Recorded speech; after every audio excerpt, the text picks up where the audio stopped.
Hello everyone, this is Mohammed Shah from Career Guidance Council team, and today we have Mr. Sunil Khunteta with us for the session on 7 habits of highly effective people, like how to leave these habits. So Mr. Sunil, he is a chartered accountant by profession, and he has done his master from IIM Bangalore. He is CSM. He is a distinguished Toastmaster from a Toastmaster group. So it's an achievement once we complete uh, several accomplishment as a speaker in Toastmaster. So he's a distinguished Toastmaster and he's a director in Oracle Corporation.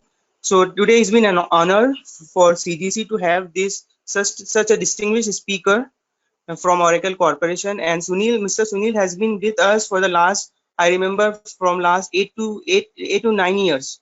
And he's been there with, whenever we send an invite, he's always there. So we are very much thankful to him. He doesn't need any introduction.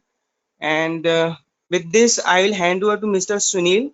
And we are very thankful for his time today. Mr. Sunil, over to you. All right. Thank you, Shoaib. Thank you so much for inviting me for this session today. All right. Let me just check one more time on the chat. In case you're not able to hear me or see the screen, please send a chat message. Okay, so you are not able to see the speaker. I have enabled my camera. In case you're not able to see me, I'm not too sure what else can I do. Maybe you need to, if you're attending through a mobile phone, you need to probably swipe and check if there's a different setting there. I will now get started. All right. So let me begin with talking about Career Guidance Council. So this is a registered and non-profit organization providing a platform for students and industry professionals to discuss and share experiences, ideas, and knowledge in a sustained manner for the benefit of the students, community, in securing a bright future. And their vision and the vision of CGC is to reach out to schools, colleges, and different levels to help students and professionals. So with that, let me move on to my presentation. You might have been given a link in the chat window to respond to a quick survey. If not, please check the chat window. You will see a quick survey response. I request you to kindly submit the answers to the question. The questions are something like this: whether you are a student, you are working, whether you have read this book called 7 Habits of Highly Effective People, and do you remember any of these habits or you know them very well. So let's take a look at how many responses do we have so far. So I see there are some 8 responses so far. That's pretty low number. That's about 10% people. Okay, more are responding now. That's great. So please respond to these questions so that I get a feel of the audience and how many of you really remember the habits. So now we are at 15 responses. So that's a good sample probably. We are more than 20%. So keep responding. In the meantime, let me look at what it means so far.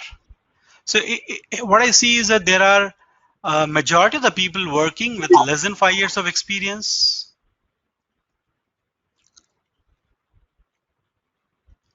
Then second highest is student community. We have second highest community as a students, and now there's a tie there. We do have more people who are working and with 10 years plus experience. Now this numbers will keep changing, so that's interesting. Then we do have people who are having more than 10 years of experience. So let me move on to the, so we have a mixed crowd. We have a mixed variety. So far, the largest population of people who are working with less than 5 years of experience. But let's keep responding. In the meantime, let me move down and see. Have you read this book? Oh, this is interesting. So about 76% people have not read this book. So this book is, you can Google, you can search later on, not during the session. 7 Habits of Highly Effective People by Stephen R. Covey. People have not read, we can guess the answer for the next question, which is how many of you remember these habits or know the habits? So now let me move on to the session, and there are messages in the chat, so let me quickly check. Yeah, you don't need to respond on this question, which was on the survey, on the chat. Now, I will move on to the presentation. In between, I will ask some questions, and it will be appreciated if you could quickly come back to the chat and respond to the questions. So which means that I think possibly I should describe the 7 habits as well in brief before I focus on living the 7 habits. Now, this question comes to many of your minds as to why this session. Why are we talking about living the 7 habits of highly effective people? So I remember a person whom I met some years back. As an example, let me talk about this person. He's a fantastic person with a huge amount of knowledge. He can talk on any subject, be it manufacturing processes, QA processes, quality inspection, application of quality inspection processes of manufacture in software industry, the QA testing processes in software industry, the support processes, the development processes, not about processes only, businesses, how the CEOs work, how top leadership should act. Whatever topic you may want to give it to this person can talk about that topic. Fantastic, highly knowledgeable person. But then I realized that this person knows a lot but does not do much. So friends, knowing a lot but not doing is as good as not knowing. You know a lot, but you don't put the knowledge to any use. It is almost as good as not knowing, because nobody is benefiting, nobody is gaining out of that knowledge. The second reason I want to talk about this topic of living the 7 habits of highly effective people is because Stephen Covey himself talks about this particular concept of learning, doing, and teaching. If you're able to see my video, you'll probably see me flashing a book here. So he talks about that we need to learn and do and then teach others. So even for my own deeper learning, my own internalizing, my own practicing, I should teach what I'm learning. Okay, so that's when the true living comes in. So you learn, you do, you teach, you do again. So you learn, you do, teach.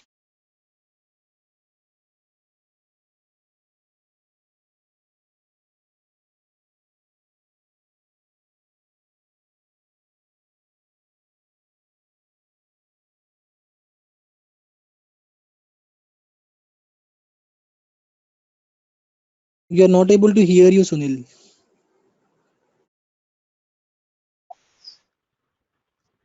I'm sorry, is somebody saying to me, or you are not on mute? Kindly mute yourself. If you're not talking to me. If you're talking to me, please go ahead and interrupt. So over 30 million copies have been sold of this book. You can imagine how fantastic, how useful this book has been. Actually, this book is a piece of research work. So Mr. Stephen Covey, he did research of some 200 years of literature on highly successful people, people who were successful, and he studied the literature on these habits of the people, or practices, or values and principles these people followed over 200 years. Out of this 200 years, he realized that first 150 years, the literature suggested that people need to focus on building a strong character, building foundational habits, building the habits that work for them. But later on, he noticed that the last 50 years of the century, the more literature and books were on how do you behave, right? How do you exhibit the habits? Now, both may be important, but then he realized that he should possibly give a powerful framework for personal and professional growth.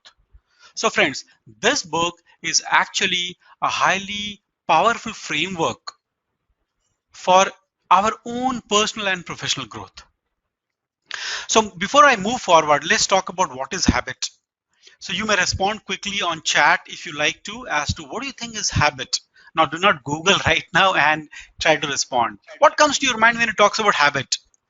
I'm sure some answer if I see would be like something that you do regularly, right? Something that you do regularly. Let me see. Yeah, doing things repeatedly.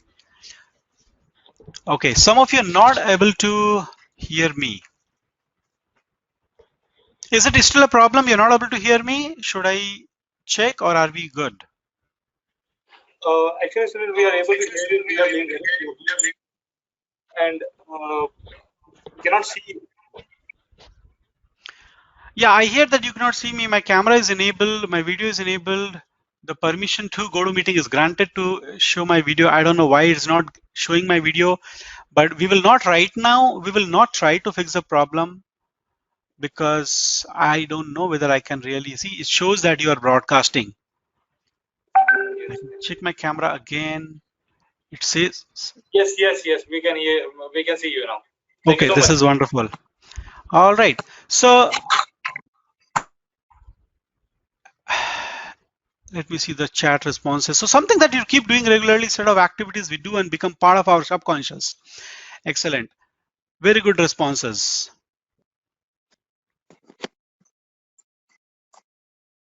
So you're right. Now, how Stephen Covey defines habit is something that you know what to do.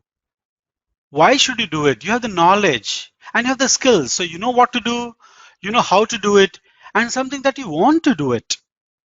Something that you want to do it. Smoking can be considered as a habit. Great or not great, let me not comment, right? Habit of highlighting yourself, habit of not highlighting yourself, playing low, habit of shouting at people, habit of arriving late, habit of, there can be number of habits, right? Now, there are some things that we do consciously, some things we do unconsciously, something that we do not realize, something that we, but imagine if there are habits among our near and dear ones, okay? Your friends, your spouse, your children, that they do things cheerfully without a reminder. So your coworker, you want him to do something, you want her to do something, and she does it without a reminder cheerfully. That will be wonderful, isn't it? So that will be a wonderful habit to have when people can, because they know what to do and they have the skills. I was speaking at a conference, a business conference, whole day conference, but yeah, I was speaking only about 3-4 hours. Somebody asked me this question. My people do not do certain things. I have to keep chasing them. I have to remind them. I have to scold them. Why don't they do things? How can I build right habits in them that they do it automatically?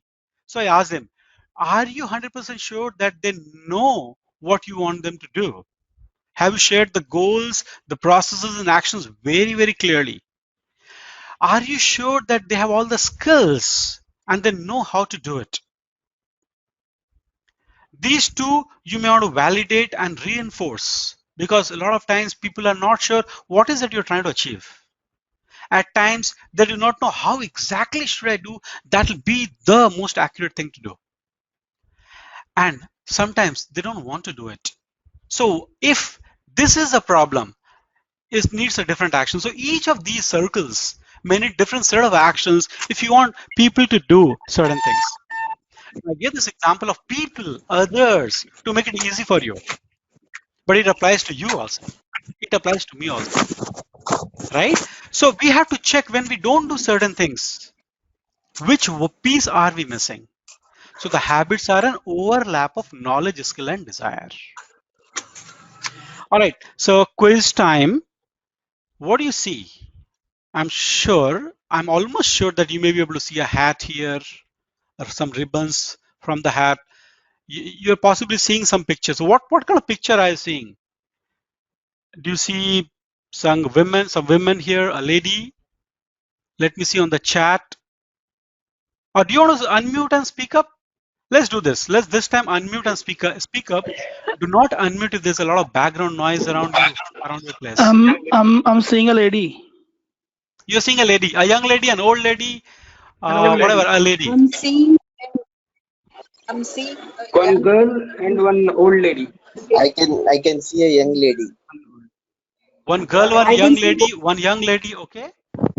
As per me, it's I can between. see a girl with a little hat. We can see a bow tie. So you see a girl with a hat. All right. Wonderful. We can see a And a bow bow tie. tie. A young lady One chain facing to in different side and a old lady facing in a different side. Hmm. Lady wearing a hat. Wonderful. So what does it tell us? I think It both is an are same. optical illusion. Yeah, it's an Yes. optical illusion. The concept that is here is a same situation, a same image, a same thing can be seen differently, or people can differ on the same thing, same situation, same topic, same image. Now our lives are a lot more complex, right? We see number of things we don't like, but we are surprised. How do people like them? Why do they keep doing it? I don't like it, but he likes it. Now a same thing, how can it be meaning two different ways to different people? Because we are different, or we view things differently, right? Now that is what is something known as a paradigm, our own paradigm, our view, our perception. The reason I'm talking about this important concept is we need to understand and kind of agree to this particular concept that people can see the same thing very differently. Okay, that will give us the ideas on how we need to be when different people see same thing differently. Now that brings us to the next concept, very important concept. Before even I go to the habits, is about the character ethic and the personality ethic.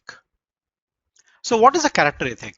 The things that lie in the root, the things that lie in the root, okay? How I am. So imagine if I am a trustworthy person, okay? So that's my character. That's my character ethic. But if I talk sweet, I talk nicely, and I behave very nicely, that's my personality, right? That's how I exhibit myself. So what you see below is something inside, and what is seen from the outside is a personality ethic. Now, a lot of focus has been given in the literature, or management literature, leadership literature, on the personality ethic, how you should be, how you should be seen, right? How you should argue, how should you debate, how should you discuss, how should you present yourself. Stephen Covey focuses on both, but he aligns more towards a character ethic. He suggests that you can't fake character ethic. So put more focus on being trustworthy. Then only you can imagine and expect people to trust you. If you're not being trustworthy, people will have difficulty trusting you. You may communicate convincingly, but rather first of all focus on being convinced. So if I talk about the habits now,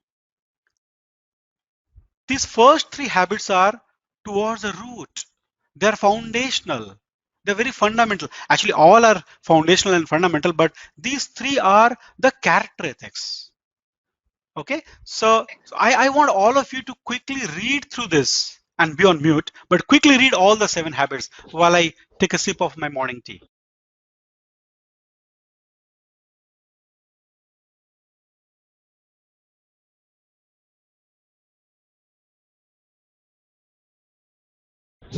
Okay, so those of you who have read this, have heard about it, or read this book, now it was a quick refresher for you, and so that you don't focus while I'm talking about each habit quickly. So the habit number 1 that Stephen Covey talks about it, and even before that, let me remind you, these habits and these characteristics will make us a lot more effective in our lives, in whatever that we do. Okay. So if we pay attention and focus to the character ethics and to the personality ethics, we would be what we want to be. Easier, faster. Now this book brought a transformational change in my own life. Okay. I read this book several times. I have more than one copy of this book at home. It brought a transformational change because not only I learned things, I tried to practice and do. And that's why, going by Stephen Covey, I'm trying to teach and share this, share my learning, share how it worked for me. So when you look at these habits, the first one talks about be proactive. Now, what does it mean? You have to be not reactive but proactive. You are the programmer, you are the in charge. You have to assume and believe that you can control things around you. You can control yourself. You are the programmer. You need to take charge of things, situation, and everything around you. The second one is begin with the end in mind, which means that set clear goals, have a blueprint in mind, envision yourself, envision whatever you are on, so that accordingly you can plan and do stuff. So have a clear goal and envision. Third habit is about putting first things first. Now this is a habit of personal organizing, personal management, prioritizing, scheduling, doing. Okay, first things first. So we'll talk in detail about how I look at what is first thing for me, how we all can look at and prioritize things, what are the different techniques available for us to prioritize, and so on. So these first three habits were about yourself as a person, what you need to do at your end.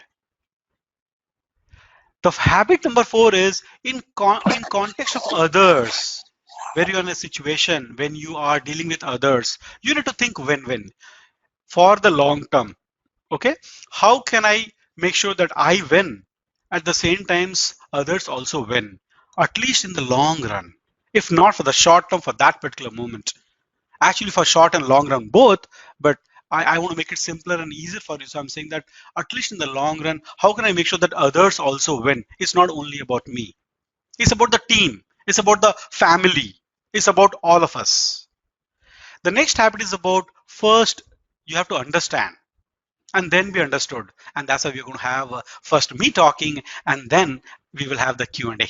I will try to understand you as well. So first, you have to understand and then you can express how this habit influences and affects our communication with others, the quality of relationship with others. And the next habit is about synergizing. How can we put the pieces together? How can we put the best things to be able to deliver to the best? How do we utilize the strengths of others? And lastly, as you can imagine, continuous improvement, renewal of what we have, our physical energy, our social energy, all kind of a strength and energy that we have. How can we renew, continuously improve, and put it to use? So these are the quick glance of the 7 habits. Now, one by one, we will go into the little bit of deeper to understand what do we understand by this? How can we make this work for ourselves? Okay.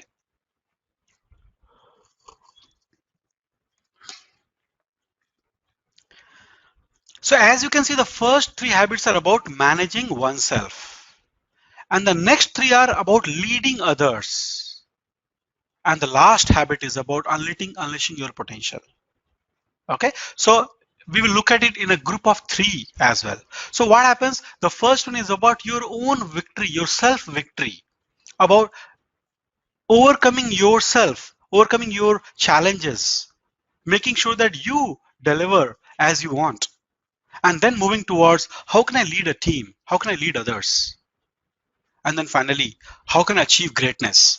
How can I continue to be effective? Now let's talk a little bit about the definition of effective. What do you think is this word effective? What does it mean? You may post your answers on the chat. I'll take a sip of my morning tea. What is being effective? What do you understand by the word effective?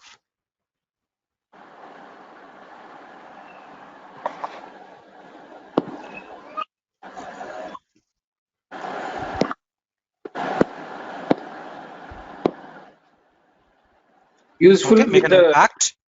Yep. available resources.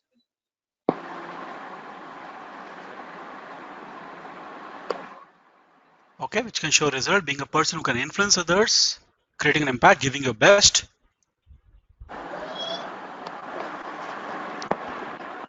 Any other response? Any different responses?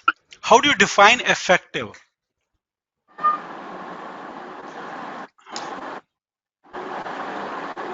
Result oriented, okay? Wonderful. So let me now move back to the presentation and talk about the word effective. How Stephen Covey has nicely defined this is there are two things to be result oriented. There are two things to be productive, right? One is, let's say, the machine, which is giving the results, right? Is a car, for example, a car or a machine that is giving you the results. A car giving the wonderful result is highly effective car, right?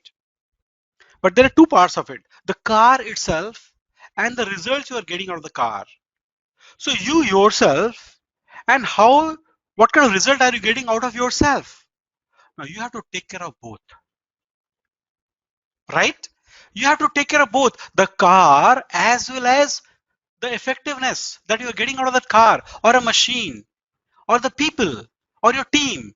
So some of you may be team leaders, managers, or organizational leaders, leaders of Career Guidance Council who has organized this session. You are leading that organization. You have to lead others to get the results. Now you have to take care of yourself as well as no, what I mean is the others and the results. So as a team lead, you have to take care of the team as well as the results. So that is being effective. Imagine if you run the car so much, you don't maintain, you don't really take good care of the car, you're only worried about the effectiveness of the car that you're getting out of it. That is not truly being effective.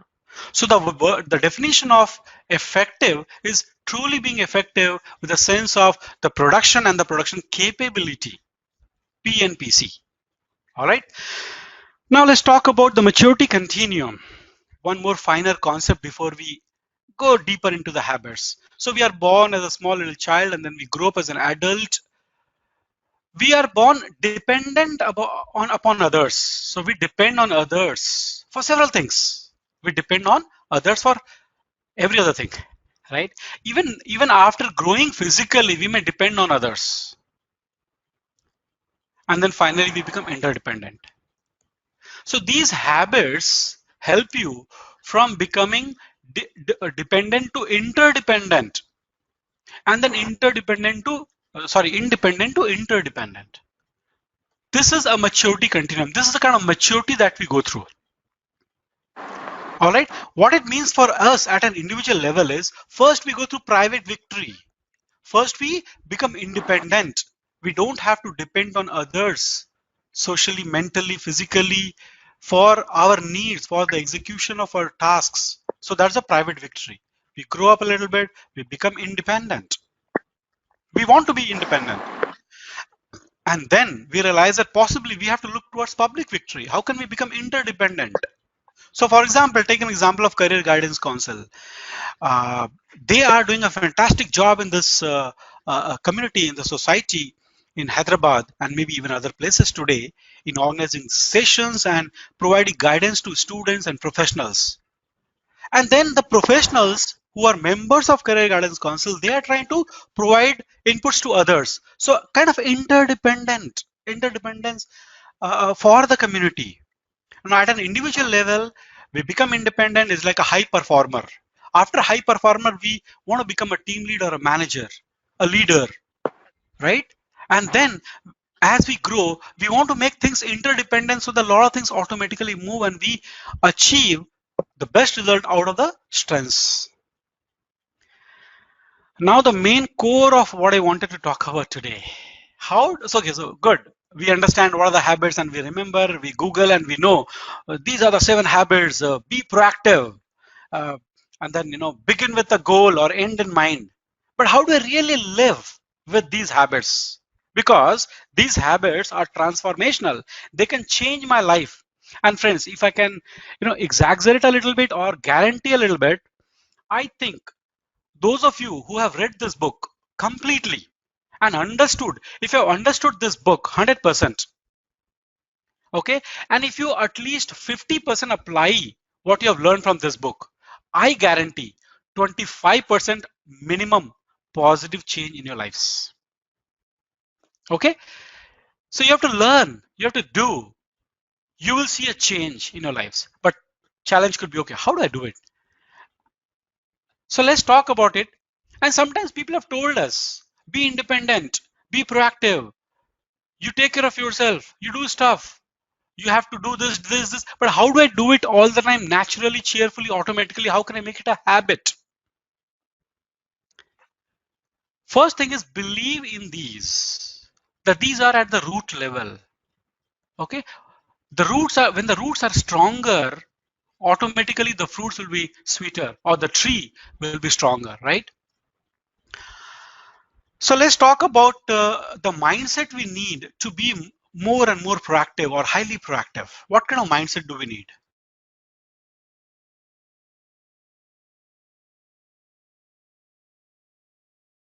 Now I recommend that you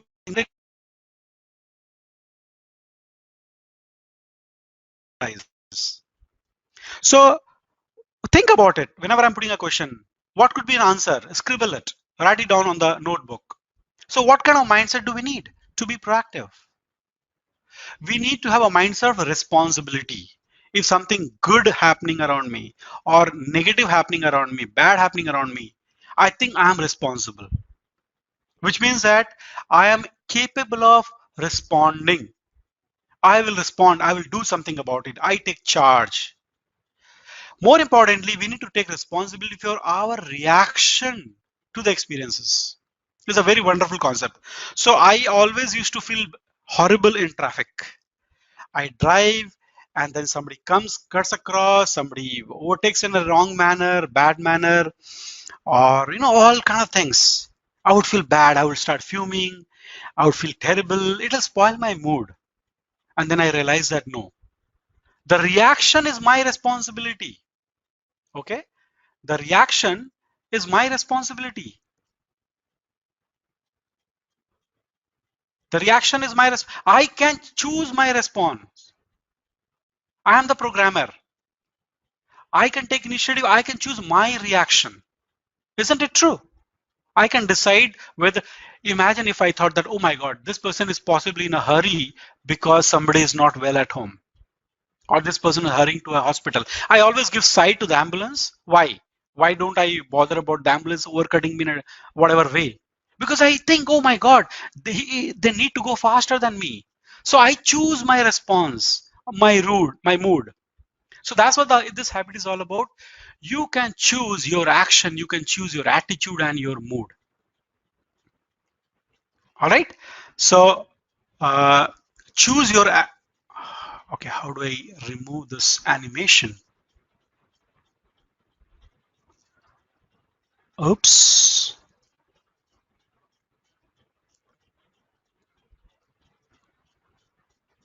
All right. So when I'm trying to be proactive, the mindset I need is I need to be responsible for my reaction. I need to think that I am the programmer. I can program things around me. My self-control is in my hands. Nobody can control my emotion better than myself. So we need this kind of mindset. Yeah. This will help us controlling our emotion better. Then we will be able to stop blaming others. Okay. For example, the question, the traffic situation, or the question paper was tough, or you go for a job interview and you don't do well. You think the interviewer was in a bad mood. You blame others. It happens to us, all of us. I always blame the situation for being late or people driving away.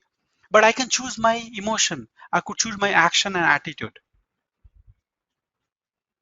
For example, we could think, I should have been prepared for the situation. I could do better in my preparation, right? One other example of being proactive is approach people with whom you want to network. Okay. Sometimes I happen to meet great people, but I don't network with them. No, we need to network with them. So we have to approach and check with them. Can I connect with you over LinkedIn? Can I connect with you over social media? Are you available? I would like to keep in touch with you. Are you okay? I think it'll be great, wonderful for us to be in touch. And you'll be surprised to see that people are happy to be networked. Now that will be useful. How this will be useful for you? You will have an opportunity to serve a larger community maybe. somebody from CGC networked with me long back. I think it was Munawar Bhai and others in the team who talked to me immediately after the first ever session 8-9 years back, saying, can we approach you when we go to another college or when we deliver another session somewhere? Can we? Of course, yes, I'm happy. And I also went and told them, yes, I'm happy. In case you guys need me anytime, I will come.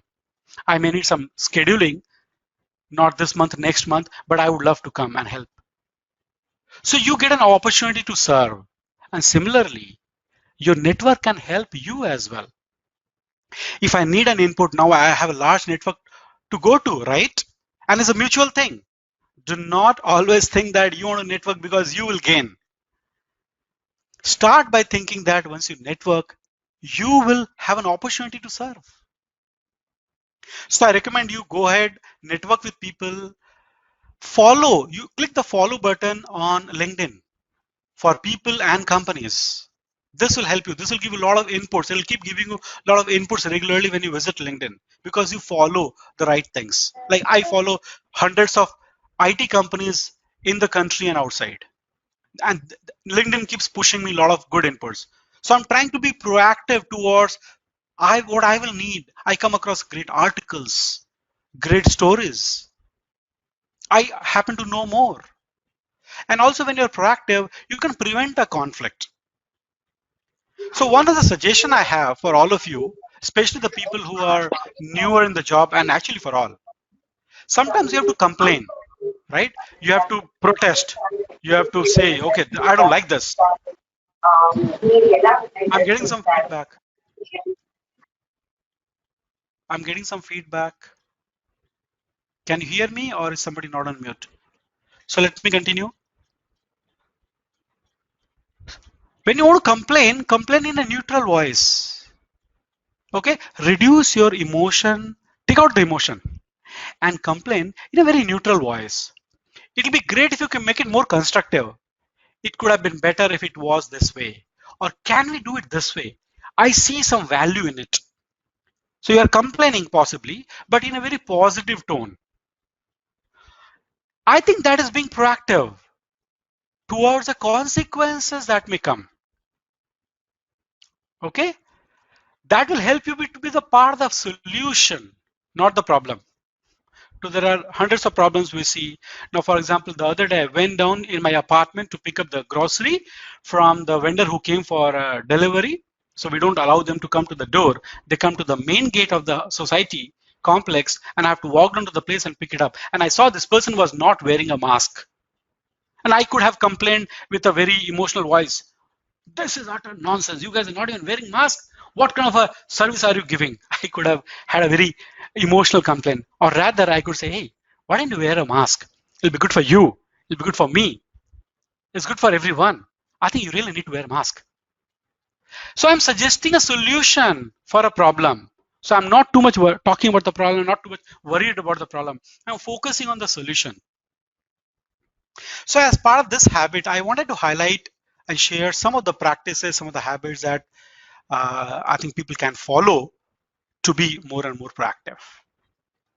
So there's something called circle of influence and circle of concern. So what it means is that there's always a concern area. COVID-19 is a big concern, right? COVID-19 is a big concern. So it's a circle of concern for us. But we can focus our response and focus on what we can do about it.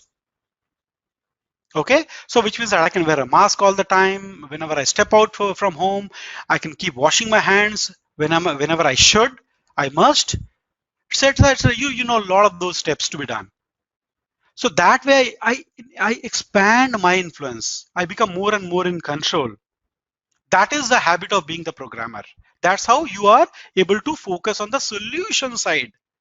But if you keep on focusing, see on the right side of the screen, if you focus on the concern itself, you're worried about the problem and you're only talking about the problem. Oh my God, I understand the government is not doing this.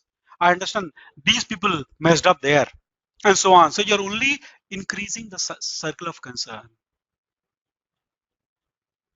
There's a story that I'm reminded. A man had 2 dogs and he used to feed one dog more than the other. He probably loved this dog more. Now, what can happen? The dog which is fed better and more becomes stronger, become more useful. And the dog which is not fed well becomes weaker. So we should put more attention on the solution side than the problem. Okay. So that's how we will be more and more proactive than reactive. Okay. So let me take a pause here and see if there are any questions that I must answer. If you have any question that you want me to answer right now on whatever we have discussed so far, we'll do that right away, and then we will continue. And a quick question, I will wait for 10 seconds. Yeah, Hi, sir. Good morning. sorry, please continue. Sir, my question is, like, as you see, like, couple of company will not give importance to the employees. They just want the productivity. They just want the output from the product. They don't care about how the employee is behaving, how the employee is helping about. They just want the production. In that situation, what we supposed to do, sir? Okay, so possibly your employer or some employer is giving less attention to the employee. What should I do? Great question. So I'll move back to the presentation. For some of you who joined in late, we are talking about how do we live 7 habits of highly effective people. And the name of the book is 7 Habits of Highly Effective People by Stephen R. Covey. So what is that you can do? There are a number of things that you can do, and the habit focuses on you being part of the solution, focusing on things proactively. As I mentioned, if you have to complain about it, if you have to suggest them, take out emotion out of it. Okay, take the emotion out of it. Do not be violent or on a louder pitch. Share it in a neutral voice. If the employees could be taken care of, they would possibly serve the customers better. So by the way, sometimes what I've done is that I noticed some of the behavioral aspect in some of my team members or peers. I picked out a good article that gives a solution for the problem, and shared with them. And along with the para, I wrote what I liked about this article. Okay, so that by reinforcing, so what I'm saying is I reinforce what should be done and why that should be done. See, if you remember the definition of habit, can I reach there quickly? Yes. See, employers also have a problem. Sometimes they don't know what exactly they should do. Sometimes they don't have the skills how to do it. And sometimes they don't want to do it. Now you have to understand which segment is a problem. Now don't say all three. Could be, I mean, I don't know in your situation.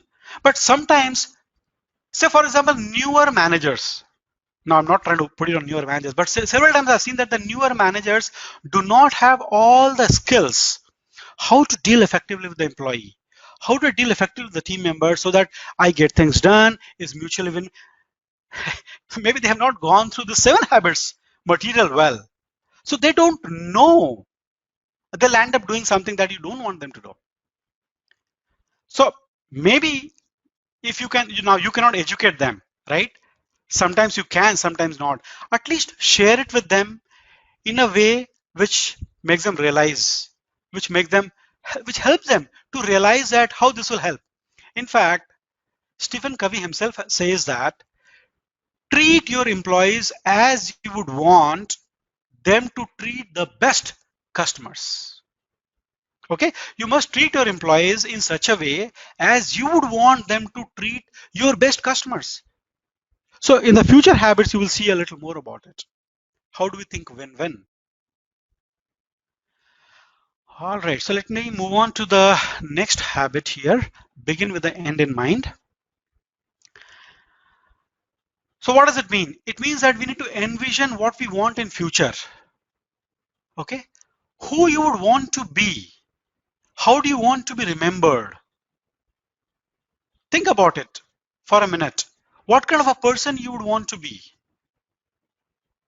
So I have a vision, for example, at the bottom you see here, my vision is to make a meaningful contribution to 100 plus people every year. Okay, so this is a vision I noted down long back, maybe several years back when I read this book, when I made up my mind, when I was cleared what is my vision, how I want to be remembered, what kind of person I wanted to be. I wanted to make a meaningful contribution to more than 100 people every year. No, 100 is just a number I put it that time. Actually, I never went and changed it. Maybe I should make it 500. How do I do it now? So I realized that I believe that you cannot give what you don't have. You cannot give what you don't have. Care, attention, love, meaningful information, value. You cannot give if you don't have, which means I need to continuously improve. I need to continuously read, listen to audiobooks, watch, attend trainings, do all kind of things that will add a lot of value to me continuously. Then only I'll be able to add a meaningful contribution to people, right? So once I have a very clear vision, it helps me in chalking out number of action plans and adding back to the people in line with this vision. Secondly, create a blueprint. Okay, look at the second aspect of this. Everything in this world was created twice. So if you look at, for example, this speaker, okay, somebody had a blueprint in mind, right? Or if you look at this cup, somebody had a blueprint in mind, shape, size, color, quality, all of that. And then they went into the manufacturing. Think about movies, not Indian movies, because I hear that in Indian movies, sometimes they don't begin with the script. They start the movie and then they start writing the script. So don't think about those kind of movies. But look at the greatest movies you loved, you watched. I tend to feel that their blueprint, their script, their casting, everything was a lot more clear when they started or before they started. That kind of a envisioning we need. My strong recommendation too is that always write down your goals. This vision is written down, and I've written down it on a spreadsheet because I put a lot of things around. So I recommend always write your goals. A written down goal is 5 times or 10 times more powerful than a goal that you have in mind. What do you want? Money, fame, popularity? Write it down. I strongly recommend. I remembered I recommended to Munawar Bhai long back, who is part of CGC, that CGC should have their goal very clearly written and published. And when I downloaded this slide template from CGC, I saw that the first slide talks about what is their vision, what is their goal. Yes, it is that powerful. So we need to have our goals very clearly written down. They are very powerful. So let me give a few examples. Some of you are trying for jobs. Some of you are looking for changing jobs. Always target at least 5. Again, 5 is just a number. It could be 4, 6, whatever. Potential future employers. Do you have the 5 names of the companies where you want to go, where you think that you can go? Those are your goal. Write down the name of those companies. Make sure that you're going to network with someone important there. Maybe a leader there, maybe the HR team, maybe the recruitment team. You define who is important person who can help you in getting there. That could be a wonderful thing, isn't it? Some of you think if you have list of potential future employers very clearly available to you, written down, targeted, and accordingly you're trying. It is like campus hiring. So the people who are in campus, students, they know what companies are coming in and they target certain companies and they plan, they study the companies, they study the interviewers, they check with others, they check with the past batches, they check with the college campus team to find out what can I do more and more to get there. Similarly, another example of this habit is target 5 areas of your expertise. Now, it could be 2, it could be 1, doesn't matter. But the point is that, do you have any area of your expertise written down, planned, and you are trying to be expert in that area always? So people managers, Okay, those who are not in technology, people managers may be planning to be the best communicator in their organization or among the top 5 communicators, or maybe best people managers. What is that area of expertise?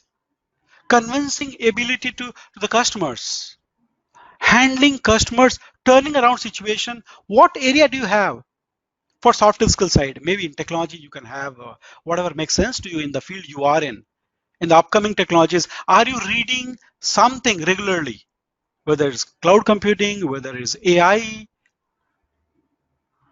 whatever area you are in? Have you subscribed to those newsletters or the YouTube channels and watch them every now and then, at least every Sunday, if not all the days in a week? But if you do regularly, I believe it'll gradually and easily go on adding to your expertise.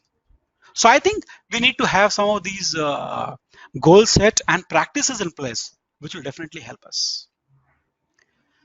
Let me move on to the third habit now, because by now you know, okay, fine. So Sunil says, or Dr. Stephen Covey says that we need to be proactive, which means that we need to decide that I'm going to take charge of things.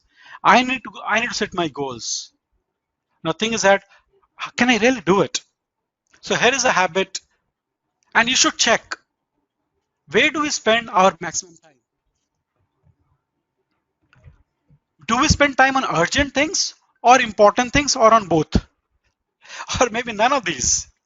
So what is urgent thing? Let's say I'm talking to you all, but the doorbell rings. Now somebody has to open the door. If nobody's at home, I have to go and open the door. Otherwise somebody will go back. Or my phone is ringing, right? My boss is calling. Imagine. I hope he's not. So my boss is calling. It's an urgent.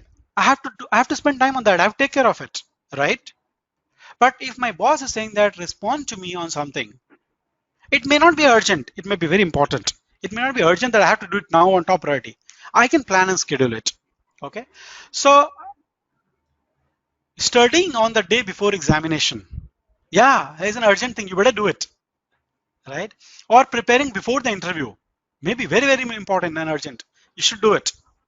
But what is important is preparing in advance, regularly studying. As I talked about, subscribing to the right kind of websites and portals and channels. You get regular inputs for you to study. Every week you see some emails, you read them, you touch upon, you get some inputs, right? Even if 5%, 3% is going every other day, it's okay. After 2 weeks, after 2 years, you will realize that you know a lot by regular practicing. So these are the important things that help us on a sustainable basis. Now the tip is spend most productive time on things that are most important. Okay, how do you do it? You have a to-do list. Most of you, I'm sure, maintain some kind of a to-do list. Aaj ye karna hai. This week I want to complete this. Right? We have a to-do list. I recommend you should also have a not to-do list. Things that I will not do. Okay? Until late night, being on social media, I think is not a most productive utilization of my time. I will not do it. So have a not to do list also and stick to it as much as you can, as much as you must. See, whatever you do are going to give you some consequences and results. So as well as better you are able to do, similar kind of consequences and results you're going to get, right? One thing that works for me always is once something's scheduled, that gets done. Filing IT returns is something I keep on postponing, and I do it towards the last week of the deadline. But once I schedule it, it happens. So this particular session, I wanted to talk to you all. I wanted to deliver this session for some time. I thought, yeah, I will do it. There are other important things I'm busy. I will keep on postponing and I will keep on procrastinating. It's not going to happen. But once I schedule it, then it will happen. So I recommend make a schedule. For example, if you are trying to be expert in, let's say, cloud computing, have a schedule that, okay, every Sunday 11 to 12 I'll study. The rest of the times whatever I will do, but that X time, X hour of the clock, I'm going to do it. That kind of a setting priority will make it happen. So you can make it work. And believe me, the good things, the best things for you, they will never happen automatically. You will have to make them happen. Okay, the great things don't happen automatically. You make them happen. And how do you make them happen? By setting priorities, putting them on a schedule, on a calendar. So let's talk about urgent and important, okay, in different combination. So there are, so I will talk about how, you can divide them, but so there's a feedback, kindly go on mute. Urgent and important. Important deadlines and crisis. When you have certain deadlines, they're urgent. And they're important because if you miss a deadline, your trustworthiness goes down. People trust you less if you miss your deadline, right? They think that, oh, this person cannot do in time. So they value you less. Now I'll share a secret that worked for me in my career, in my early career. There are always some tasks that come in, some tasks given by the boss, by your organization. The project demands something. There are other important people waiting for something to complete. Now,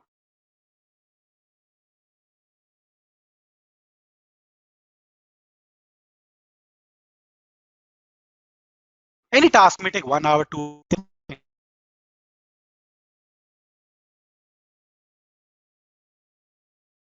things. This guy is supposed to do it, but this guy is already done. He's wonderful.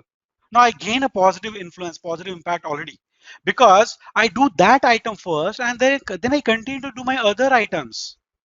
Okay, so that's why it is important for me. Now there are always some things which are not urgent, but they are very important. For example, long-term development. So this is studies I talked about, regularly studying, regularly practicing, regularly preparing. They're not urgent. So you'll not do it every day or you'll not plan that much, but they're important. So what happens is we keep on procrastinating them, but we should not. Actually, we should spend more time in planning and preparation on the long-term developmental things. There are some which are urgent but not very important, right?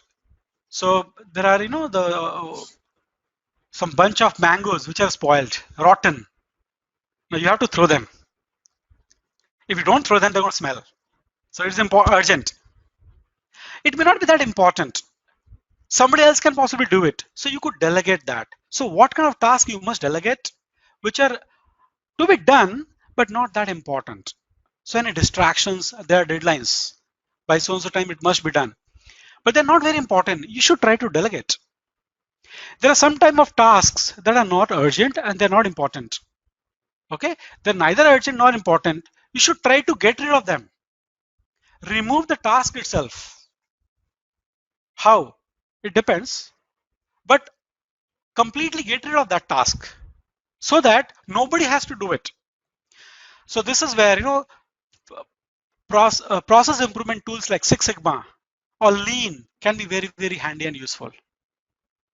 They eliminate those tasks itself altogether from the organization. So once you focus on execution, you are writing the program, you become the leader. So friends, these are the 3 habits I talked about. Those are more about your self-management, self-mastery. Okay, now let's take another look at this.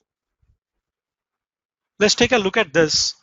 All of you have a notepad and pen in near you. If not, please pull out quickly. Try to draw 2 lines like this, a plus sign. Okay, I assume that you've done it. Now look at the first box. In the first box, you should put down what is urgent for you and important. What is urgent and important both? For example, you're getting a WhatsApp message right now. Is it urgent? Is it important? Or this attending or paying attention to this webinar is more urgent and important. This is urgent because after another 30 minutes, it'll be over. Is it important? It's up to you if you consider this important. I think it's important, that's why you joined it, right? So this checking the WhatsApp message may be not urgent or maybe not important. So accordingly, you can think about different tasks and put them down in these boxes. Second box is not urgent but important. Planning, preparation, studies, and so on. So if you put examples of these activities in boxes like this, is going to help you in your life in prioritizing, in putting the first things first. All of us have, most of us may have some books at home. This book, one day I'm going to read. This is a very, very important book. It's a very good book. I want to read this book. Or this particular training I saw on YouTube, I want to attend. But we postponed it. Okay, not maybe next week, maybe next week. Lockdown situation, we are getting a lot of great time, but we are not doing number of things which we wanted to do, right? You could fit them in some of these boxes and decide how you want to take care of them. These 4 boxes highlight Q1, Q2, Q3, and Q4. The quadrant 2 is the important one where you should spend maximum amount of time if possible. Sometimes your job, your family situation, some things may not allow you, but it's like, your car. If you don't fill in the fuel, the petrol or diesel, right? Suddenly you will run out of it and you will be in a situation when it will become urgent, very, very urgent. So when it's not urgent, but important, that time itself you should fill it in, right? So now let's move on to the other 3 habits, which are more towards interdependence when it comes to leading others in context of others. So I am good. I prioritize, I set my goals, and I'm very proactive. I am okay. But the people around me not okay. Now my employer does not treat others well. What do? Right? How do we live an interdependent life? How do we have more synergy around? So there are these habits. So let's talk about, now this is the part of the tree. The solid the roots are, which means that you focus on yourself, you're part of the solution, the better the whole tree is going to be. So let's talk about thinking win-win. Now here's the situation. There are 2 of these animals who are trying to eat what they've got, and they pull each other and nobody gets to eat anything, right? Now what is the solution? What can they do? Because they're thinking I must win. They are pushing each other, but rather they can together go finish one bunch and come back to the second bunch and eat, right? I mean, this is a very simple example. Our life is far more complex. I completely understand that. But when we think of others as well as ourselves, that is thinking win-win. So then we live with an attitude to win for all. How can my family, somebody wants to eat Chinese, somebody wants to eat, I want to eat North Indian, right? My daughter would like to eat Italian. Everybody wants to eat different things. How do we win for all? We have to think about, maybe this week we go for North Indian. Next week we will go for China. I mean, right now, lockdown, so don't even talk about food. But, as an example, how can we think about everybody's win, everybody's victory? That is very, very important. How can we look for agreements in our relationships, not disagreement? No, last time you went there, I will not go there. This time my turn, I'll go there. I don't care whether you like it or not. No. How can we look for agreements? Focus on agreement, not on disagreement. I mean, you have to focus on disagreement at times, but still, can you focus more on agreements and accept that, okay, we agree here, right? What can we do about where we don't agree? It works in meetings also, right? So what are the points of agreement? 1, 2, 3, 4. Here, all of us are agreeing. So let's look at what is it we are not agreeing and what can be done around it. Now, what are the causes? It can be more amicable and mutually beneficial. I think it comes when we are genuinely feeling for others. Okay? When we value and respect people by understanding each other, then we think win-win. So it's not only about being nice, and it's not a quick fix technique. Do not go for quick fix. Look for long term. So the point is that you can balance your courage of getting what you want while considering others. Say, hey, we will go for this one today. Maybe tomorrow we'll go for that. So it could be round robin. Maybe there are situations where you can't go for round robin. Then maybe you have to reason it out. There's no second time. How do we reason it out? Where can we negotiate? Where is it we can't negotiate? So there are situations where we can't. Now this works well with, the second last point here. Emotional bank account, EBA. You have been considerate, genuine, loving with others all the time, or in general, maximum times. And then here is where you want to make a withdrawal. Possibly it will work, but always you have been demanding tough, tricky for others, everybody, right? So the attitude we need is that I look for a win-win solution when the conflict arises. And long term, okay, think of long term. Now, what if not win-win? What can happen is I win, you lose, okay? I have my way and you lose it. Is it good for long term? No, maybe it's good for you in the short term. So the employer who does not take care of employees, it is a I win, you lose situation. Will it work for long term? At least not in that relationship. They will face more attrition. The employees will not put their heart and soul. They will leave the organization as soon as they can, right? So in short term, it would work, but in the long run, it will not. The second attitude could be, okay, I lose, you win. Again, it will not work in the long run because you will not have the sense of satisfaction or happiness when you are okay with I lose now, you win, okay? But in the long run, it will, yeah, so long run again, it will not work. Short run, you might be okay, this time I will lose. And mind it, it's not a game of football or a cricket, you know, where today I will win, tomorrow you win. No, it's not that. We are not talking about a zero sum, we are not talking about a non-zero sum game situation. We are talking about life. There is a situation where I lose, you lose. You know, husband, wife fight. Nobody talks to each other. The weekend goes. Both of them are losers. I also lose, you also lose. There can be sometimes a good thing to do is a no deal. Okay, no deal. So I think there's a serious disagreement. So let's not even agree. And we will not sign the deal. So there's no deal this time. Maybe that is better than going for anybody losing sometimes. So you have to take a call in the situation and also think of long term when you want to apply the win-win theory. Okay, so let's take a quick pause because I know this is not easier said than done. And then see if there are any questions people would like to put on the chat. I recommend putting on the chat because that's faster, easier, and quicker. So I would like to go to the chat and see if there are any question. Okay, there is some question here. Hello. Yes, please. Sir, Would you like to type it my or name, would like to ask? Either way, go ahead. sir, I would like to ask, sir. Good afternoon. My name is Vineet. Sir, as you give the example of our organization, where we have option if we are facing any problems or any other problem in organization, but we have option we can change the company. But what should we do in a family where other people are trying to put down me, but this is my way of living that I am ignoring them, but they are keep planning to put me down. What should we do in that that relationship? Because this is my family, I can't leave it. Wonderful. So what should we do? So great. Family situation. Now somebody is demanding. Okay, let's put it this. Somebody is demanding something. Now, if you succumb to it, possibly there is a I lose, you win feeling, right? Yes, Or sir. if you demand, then there's a I win, but you lose feeling. You have to think of different alternatives in which the people will not have a feeling of losing. They will have a more of understanding than the feeling of losing. Yeah. I know it's difficult. That's why I took a pause to take this question.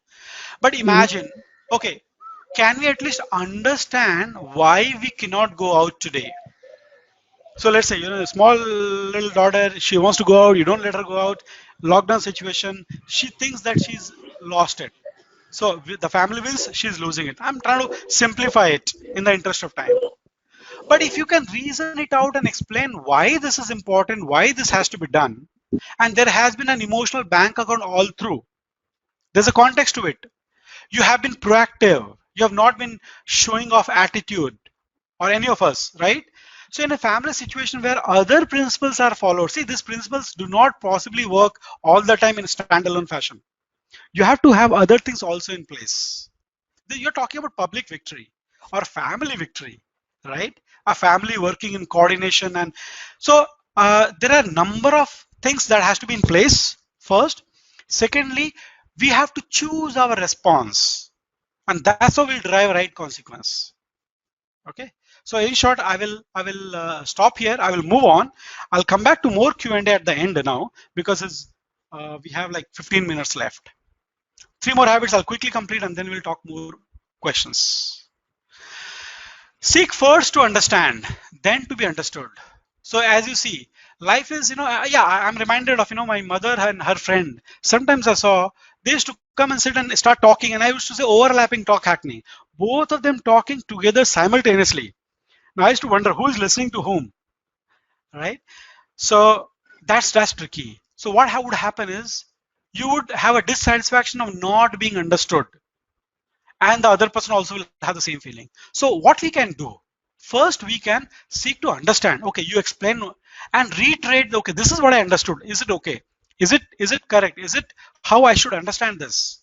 And then explain our point. Now this sounds like, okay, first I let others talk, understand, and then I put my point. The point here is that simultaneously we speak, we cannot hear, we cannot listen, we cannot understand. But we must understand others before we can make our point clear to them. So there's an example where a man meets another friend and says, oh, my son, I can't understand why he won't listen to me. So a friend replies, you mean to understand, he has to listen to you. But I thought to understand, you have to listen to others. So if you want to understand, you have to first listen to others. If you want to learn something, empty your cup, right? Empty your cup, then only you can fill in. So I think we understand the meaning of this very easily now. We have to use empathetic listening to genuinely understand a person. Now, if we don't use this, with family members, if we do not try to genuinely understand the situation, the context, and we try to push a point, there will be conflict. So if we understand and if we prove to others that we understand, this is what you're saying, I think I completely understand. Then when we start talking about it, then the person also pays attention and they reciprocate. So what do we have to do as part of this habit? We have to do empathetic listening. How do we do it? We listen to others' ideas and feelings without interrupting. On several conference calls, I see this. Before even one person has completed the sentence, others start talking. Sometimes they are worried about time, sometimes they're not. They're jumping the gun. They want to share their ideas and feeling. Should not be done. Do not interrupt. Let the other person complete. Try to see and understand things from their viewpoint. We talked about a young lady, old lady picture, right?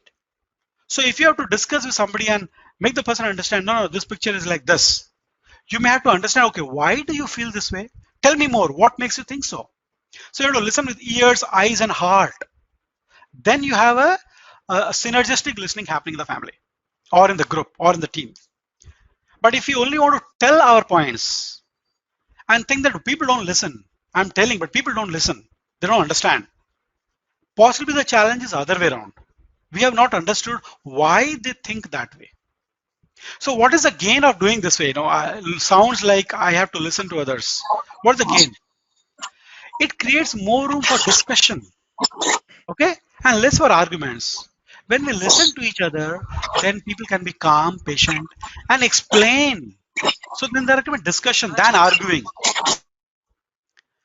When you do it in the team, what happens? The team feels that, okay, you understand it. Okay, there are challenges, at least you understand. If you have not even understood, if they think that you're not understood, they will not have the confidence or conviction that you will do anything about it. They will trust you less. So to gain trust, you have to gain their feeling that you understand them. And that's how it compels them to reciprocate the listening. So you have to keep an open mind towards them. They will keep an open mind towards you as well. So that's a gain of this particular habit. Okay, talking about the sixth habit, which is synergizing. So we're talking about public victory. We're talking about interdependence. We depend on variety of things. Okay, we have to utilize each other's strengths. So what do we have to do as part of this? We have to value and combine the strength of people through positive teamwork. We have to value each other's strength. Imagine a movie. There are people who can act very well. There are people who can write dialogues very well. There are people who can put great music. Different people have different strengths. How do we work in a way that we are able to utilize their strengths? That is synergy. 1 plus 1 is 11, maybe 100, maybe 1000. 1 plus 1 is not only 2, It can be a lot more than that. That is the power of synergy. So we have to value the whole concept of synergy, then only we'll try to utilize this concept of synergy. Then we will be able to achieve goals that maybe earlier we couldn't do it. How do we do it? So we have to practice to get along with others. We may differ with a lot of people. We think differently, they think differently. But how can we get along? Remember, you must have gone to a movie because your friend wanted to go. Maybe you didn't like the hero or heroine or the whatever, but you went with the person. Okay, fine, I'll come. You guys want it, I will come. And you laughed and you had fun and then you went. And as a group, you enjoyed. You may not have liked the movie, you may not have liked the friend's idea, and you would have told him on his face, and you would have had a nice fighting, a pleasant fight, maybe nasty, I don't know. But it was okay for us to get along. Can we do the same thing in families and teams, that we will always get along whether we have a difference of opinion? So what happens here is that how do we synergize is we make it okay and easy and clear to the other person that, hey, I'm with you. I may not agree with you on this point, but I'm with you. That is how people, okay, so you're with me, you don't agree on this point, that's fine. Maybe you'll see my point, maybe you'll understand, maybe I will understand someday, but we are together.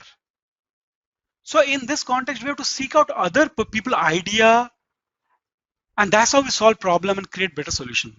So sometimes the family situation or even team situation, we have to seek others' ideas. So what do you think? What can be done? What are the other solutions that are there? Ask this question often. In fact, this particular 4 words question is a very, very powerful question. You try this out. I have tried this several times. I keep trying it. This is my favorite question. What do you think? So I bring up a topic and I ask my team members, what do you think? I listen to them. I take notes in front of them. So they see what is it I understood. That gives them the opportunity to suggest. I may pick up one of them finally and say, okay, this is a solution we'll go for, or we will add this part. But I will look at it. They have a feeling of participation and contribution. And they see me as a humble person looking for alternatives and looking for complete solution, not, okay, boss says this way, we go this way. No, boss says this way, but he's also asking for inputs and he is actually modifying his approach, and we are going as a holistic approach. Wow, that is power of synergy. Sometimes I don't know everything. CGC, I would like to say that CGC is all about synergizing others' strengths. There are other volunteers, other members of CGC, other contributors, and CGC coordinators, they try to utilize somebody's strength. Next week you may have another session where somebody's strong and something else. So you could look at CGC's sessions as a wonderful way of synergizing others' strengths. So what is the gain if you try this, if you practice this habit on a regular basis, consistent basis? Your team becomes a lot more effective in the synergize. As a family, in the family also, there are some people now in the lockdown situation, I'm sure some of you might be seeing it. Somebody is good at cleaning the home. Somebody is good at utensils cleaning. Somebody is good at drying the clothes.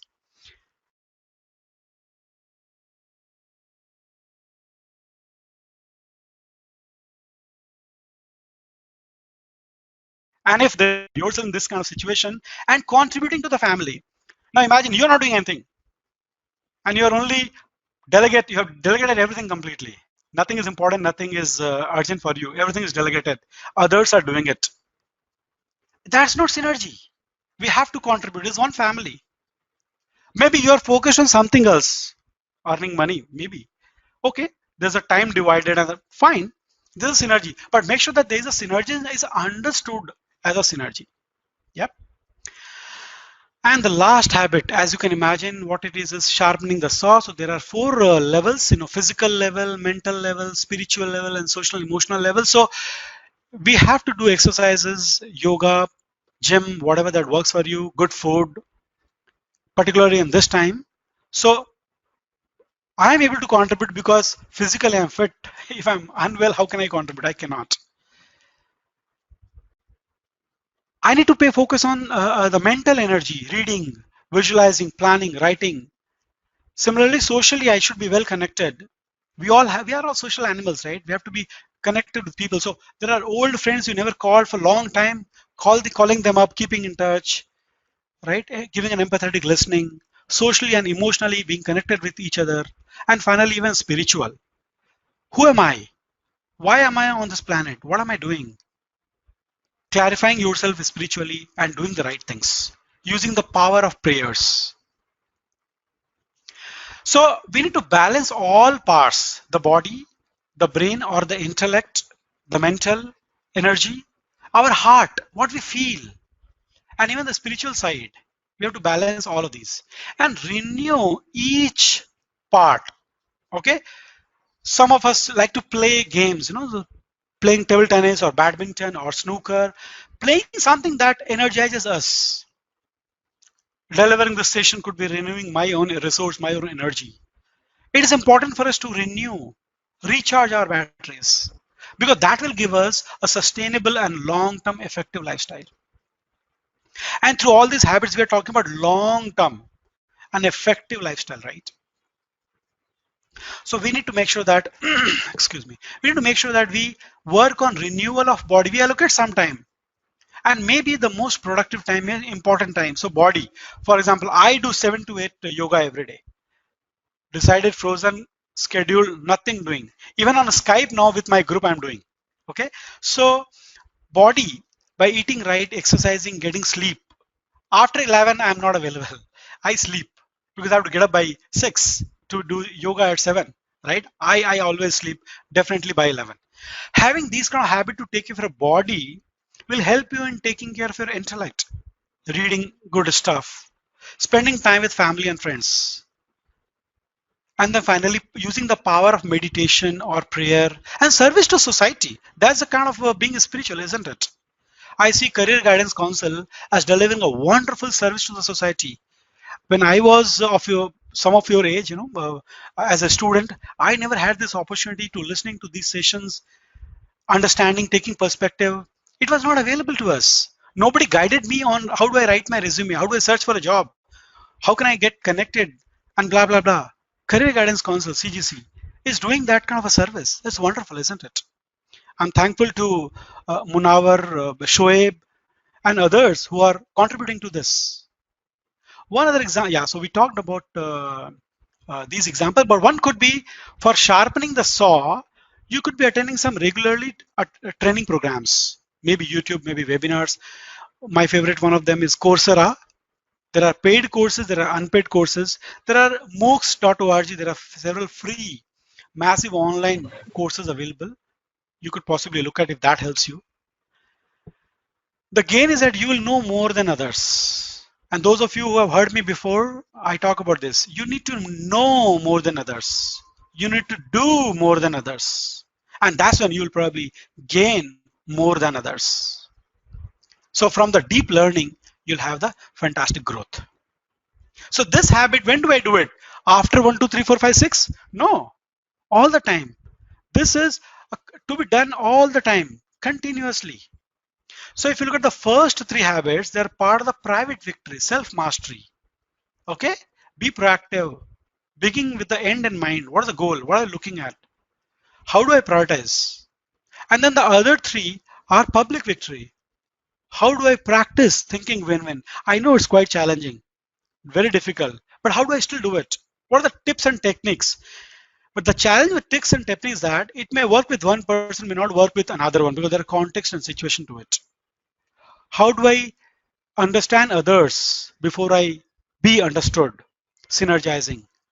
So this is what makes us moving from dependence to independent, and finally interdependent.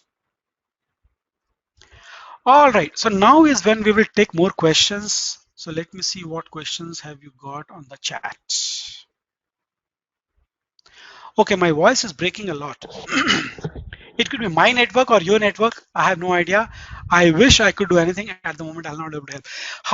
How to manage the stress? Good question. I think I should do another session on managing stress. So what is the stress, by the way? First of all, understand what is stress. There's an expected outcome, okay, versus actual delivery. So your goal is here, your target is here, but you are always delivering here, or in the situation you are delivering here. The gap is a stress, right? The expectation and actual execution, there's a gap.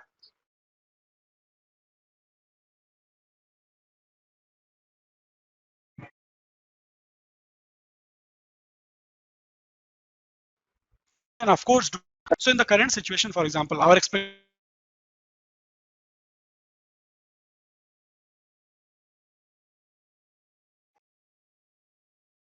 expectations of managing stress, but my focus will be on the fundamentals.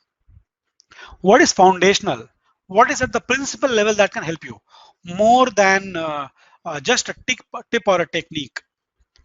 The physical stress or situational stress where you can do some yoga, meditation, or other kind of exercising. There are some practices like you are in a traffic situation, you are under stress. So the breathing and doing counting rivers and all help people. You can try those. Okay, so there's another question where it is how do we put these habits into action? I thought that's what we were talking about. So I gave a lot of examples of how you could ingrain the habit.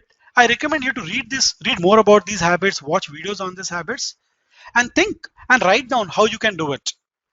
Why do some fail? What stops them? So people fail because maybe they could not pay attention to something, and maybe they failed. It's okay. They'll succeed next time. It's okay to fail. So they won't suggest stress not next week, then it'll be stress on me. Mm,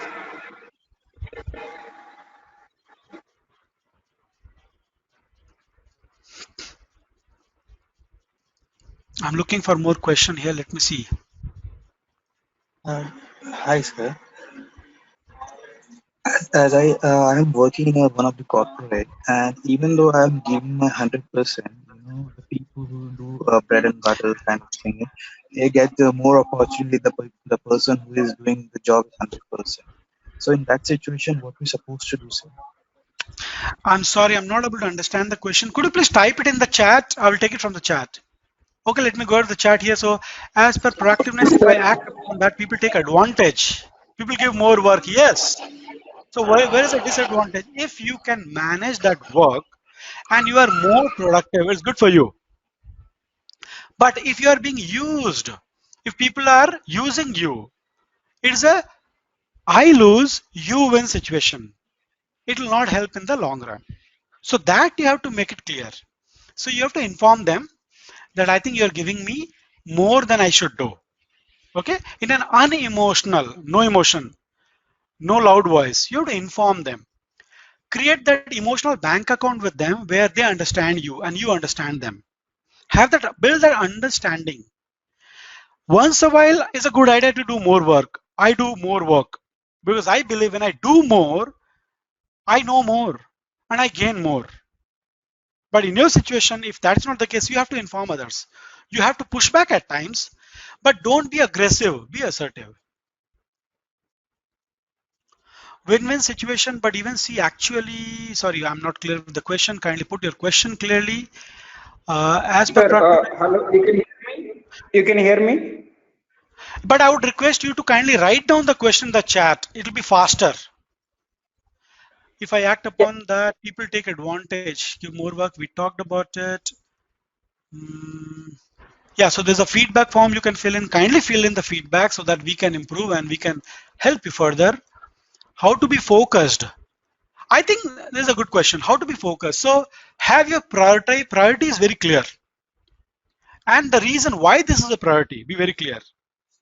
So for example, learning, continuous improvement, continuous learning, you have to be focused on that. But be clear, be convinced about it. Write down your reason, write down that as a goal. Schedule it. If you put down that, okay, every Sunday I'm going to study this 12 to 1, this will help you to be focused. See, I can give you more tips and tricks. My problem is that it is like giving my glasses to you. My glasses work perfect for me. There's no guarantee it will work perfect for you. But you have to see why it is working for me and accordingly use it, okay? For a person who's middle of the career, how do you advise on how to progress? Okay, so how do I progress in my career? So if you're able to use all these habits in context, okay, it will improve your personal effectiveness. personal growth. And then that's how career growth will come. Now, there may be a situation that, okay, I'm not the best Java programmer in my company. So the people who are better than me, they keep progressing the career. I'm not progressing. So then you have to look for other solution, other alternative. Question is out of the context. Lengthy answer. Okay. How do I manage job and studies? First things first. Okay. Define what is your goal. What is the first thing you have to do? Put more energy on the more important things.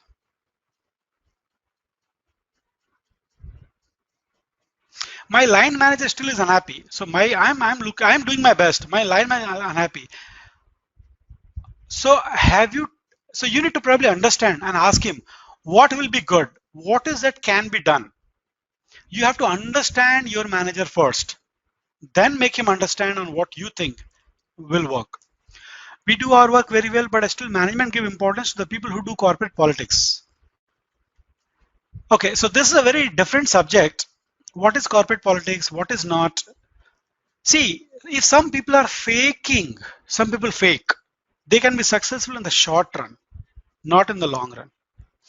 And do not think that your management is completely full. They have no eyes, no ears. They cannot see things. They will not be able to see. If you are really doing your work well, okay, you will be able to show and prove and explain. Now, sometimes we are not able to present our work very well. That is a problem. Some people may not be able to really see it that way.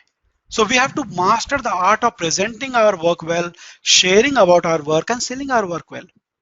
Okay, that's not politics, but that is important. How to bring up focus to a particular subject. Sometimes the focus will, yes, very, very important. That's why you have to pay focus on first things first. I recommend you to search on YouTube on first things first and watch a video by Stephen Covey. This is a great one talking about how do you prioritize. That can help you. Maybe we can just take this one as a subject and go deeper. So in short, the answer is that put down as a focus area, okay? Plan your schedule that way and focus on it. It is a question of doing it, looking for more solution and doing it. Sometimes my manager shout at me not understanding the whole situation properly. He is not a listener. How do I do? Great. So we listen. We empathetically listen and have a conversation. Sometimes it's impossible. I understand. You cannot help. Okay. But I will have difficulty in understanding that you are surrounded by people who can never understand. Right?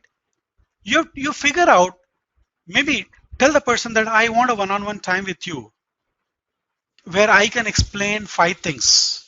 Okay? Sit down with the person, maybe in the cafeteria, maybe in a park, maybe in a different context, and have a conversation. Right? Maybe sometimes send a good article on listening to your manager. So think like this. What are the different ways? Okay, your manager is not doing something, which means that there are 3 things, as I talked about it earlier. Knowledge, skill, or desire. Now, which one is missing? He doesn't know how to listen. How part of it, the skill or the knowledge or the desire? And then you plan out your action on which one you want. It could be desire, for example. Some of you looks like are talking about the desire. They don't want to. How can you make somebody want? So there is a nice solution for that. We have to make the person realize the role. Okay, we have to make the person realize the role. If my daughter believes in her role that she is an equal contributor to the family, she is capable of doing without being reminded, without reminders. If she understands that role, 40. I'm sorry, somebody saying something. So if she understands her role better, that can help her change slowly and gradually. So if the manager understands his role to listen, his role is of a good listener, he can try possibly. Okay. But yeah, I think I should do some session for the managers. For BP employees who are in calling profile, how can we go for the next level? I'm stuck at the same level. I think there's a very specific context and situation. We have to look at the skills. We have to look at training and opportunities. Okay, it is possible to have recording of the session. It's already recorded, I believe. How do I take results from imprudent people? How do I take results? I am not very clear. How do I take results? Are you saying how do I drive results? Are you saying that people are useless around me? I'm not sure. Kindly explain the question again on the chat. How to plan so that it should not be collapsed? Yeah, how do I plan that it works for me? So there is a session I deliver on making your plans work. Maybe we should do that sometime. But see, the plan fails either due to external factors or due to internal factors. So if it is a plan where it's completely depending on you, you know the best. What did fail, right? What can you do about it so that it doesn't fail? What are the elements of a plan? There's a timeliness, there's a focus and attention, there's an accuracy level, right? Execution challenges, external factors. So you have to see which part failed and how do I prevent it from failing? How to improve positive thinking? So I think there's a nice thing about it that you have to write down, blog it, or write down your thoughts. If you improved your positive thinking, write down details of that moment. What happened? What did you think about that moment? How did you think? What triggered your negative thoughts? And then write down what should you think? What do you want to think as positive about it? Do a regular writing like this, it reinforces. Your writing this makes you think and believe, and that produces more positive thinking. So this one trick you can apply. I have tried this. It helps. It helped me. How to master selling ourselves or market ourselves. See, if you try to fake that you are guru, it will not work, right? You have to be guru. So the point is, if you have to sell, you have to highlight what is important from the other person's perspective. If somebody tells me that this is the best headset, okay, I don't know, I may not agree. But if the person explains that how this headset can pass very clear voice, which I want, has a noise cancelling feature, which I need for sometimes. It has features that I need sometimes, I will be interested in buying. Then the person is a good seller. If he's able to take care of my factors. So when you want to sell yourself or market yourself, your capabilities, you have to market in a way in which the other person is looking at. For example, when you're writing your CV, resume, or a letter, read the job description. Use the terms and phrases from the job description to describe if you have. You must not fake, right? If you fake it, you can sell once, later on maybe may not be. Okay, next question. I always make the schedule to do something, but never. So who does not stick to the schedule? Is you. Where is my fault? So have you analyzed the reason? At that particular time, what happens? So I set reminders as well on my phone. Okay. In fact, my wife wanted to do yoga in the evening because morning she's busy. So she set up an alarm at 5:15. First 3 days she couldn't do it. It became 5:30, 5:45. She did for 20 minutes, 10 minutes. Last week she was able to do about 45 minutes. So she's happier. Maybe that alarm is helping. And then maybe first time, 2 times you're having difficulty. Later on you're able to do it. So alarm, that says, okay, alarm for yoga. And you look at, okay, 5:15 is not working because I have something else happening. I'll make it 5:30 or I'll make it 5 o'clock. So you have to analyze what is your situation and accordingly modify your plan. Few tips to improve productivity during work from home situation these days. I appreciate it. You're thinking of improving productivity. So it depends on what kind of productivity is, but I would say that not only think about improving productivity, also think about production capability. Rejuvenate, re-energize, take breaks, stand up, walk, keep the water bottle 5 feet away, or do these things that will give you the physical energy. At a right time, take breaks. So weekends, maybe if you can avoid the work, get into social calls, family conversations, those things can help. Any suggestion to improve communication skills? Join Toastmasters. There are Toastmaster sessions happening on WebEx, on Zoom, on GoToMeeting, and so on. Google on Toastmasters. That can help you improve your communication. There are several free sessions available on improving communication. Some authors book on living. Please refer some authors book on living. See, so there's a same author's book also on 7 habits, but you look for Stephen R. Covey. Okay, the same author that I'm talking about. Stephen R. Covey, if my camera is on. Stephen R. Covey. Okay, next one.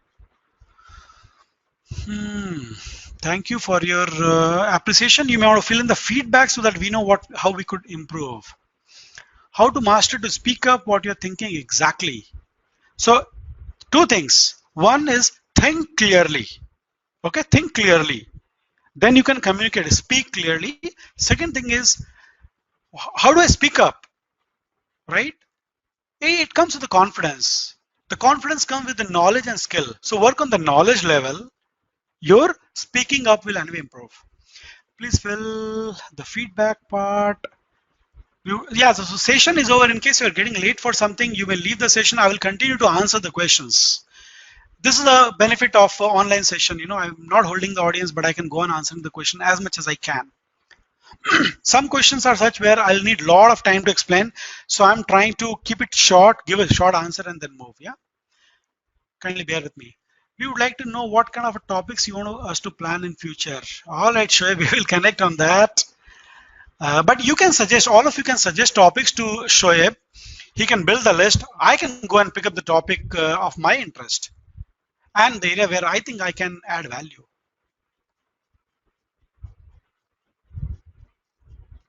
How can we become fast learner, quick learner to slow learner to quick learner? I think a lot of reading helps. A lot of reading, going to the depth, developing the habits which will focus and make us, you know, learn things quickly. Now, what are the reasons somebody may learn slow? Sometimes our brain processes information at a slower pace than others. It could be a genuine challenge. In fact, I don't speak very fast, and I can't listen very fast also. If there's a complex subject, I would want the speaker to slowly speak so that my brain can process. Now imagine if you're in a work situation, you are trying to learn something which is a little more complex than your processing speed. You know, there's a gap between the speed at which you expected versus the speed at which you're learning. Maybe you do a lot more homework and proactive planning, learn it beforehand, catch up with people, talk about it, extra attention and work. Okay.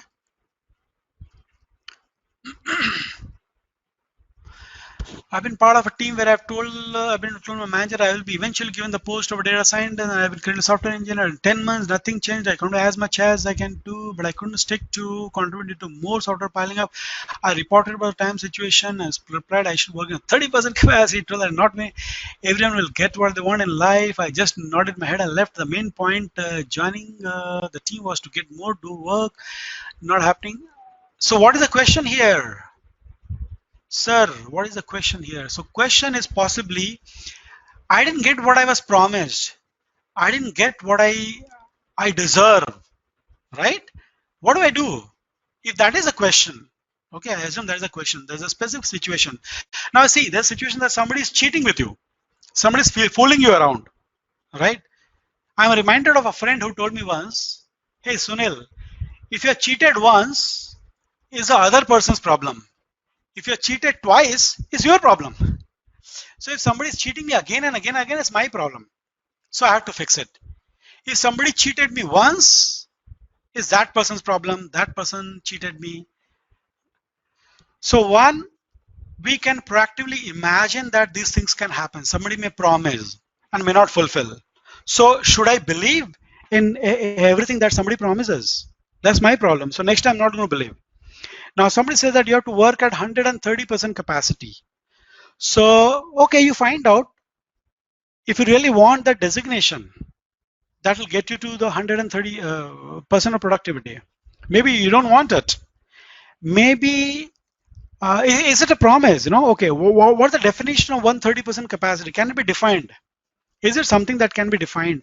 And is it really a good criteria to be given that designation? So there are a lot of questions around this, right? I think the best organization, the honest organization, take care of these things, that that people are not fooled. Sometimes the organization cannot do it. Sometimes the person who is demanding is helpless, so they're demanding like this. But there may be the situation that the person cannot do it, so maybe you don't need to now trust the person, and or figure out better ways of trusting each other.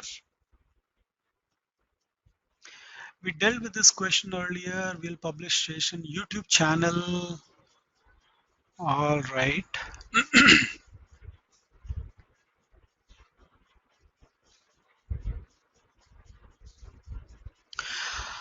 All right, so we took all the questions, looks like. So you're requested to fill in your feedback so that we understand how we could improve this better. Is great. You could do your own research. I strongly recommend that read this book, 7 Habits of Highly Effective People.